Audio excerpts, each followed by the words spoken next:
press releases for each one of you. So you don't have to write everything down. But thanks for coming. The past few months, I've had the great opportunity to travel all over the state and talk with people from all walks of life. Whether a person is a Democrat, Republican, or other political party, there's one common concern. The financial situation this country faces is enormous. Within the next few months, our Congress must once again raise our debt ceiling from $11.8 trillion to $13 trillion in order for us to be able to borrow more money to pay our bills. We are currently borrowing $20 billion a week.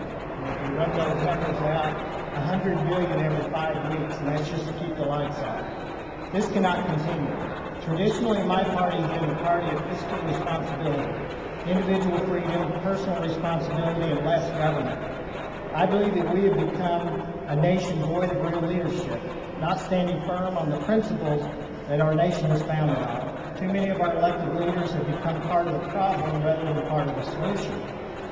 I have asked my opponent to sit down and talk about the future of our party, but he refuses to even acknowledge me. So I must begin asking the questions that I and many others around the state want answered. Many of us have worked very hard to make the Republican Party the majority party here in Missouri. For the most part, I believe that we have put forth a conservative agenda for the state, and I believe this is one of the major reasons the Missouri Senate, in a bad election year for Republicans, was still able to gain 3 seats when other state chambers and Republicans in the United States Congress were losing seats. In 2000, many of us worked hard to make the Republican Party a majority party in Washington. Here are the results of that work. If you look at the chart here, 2001-2002 is when Republicans took over the House, Senate, and the presidency. First two-year deficit was $30 billion, which was not bad considering the 9/11 tragedies, a drop in the revenues. So it wasn't that bad at the time. We can overlook the $30 billion with the problems that we had at that time. What we can't overlook is 2003-2004, with Republicans in charge 229 to 205, and in the Senate 51 to 48, our deficit grew to $792 billion. This is at the time my opponent gained leadership in Missouri, in the U.S. Congress.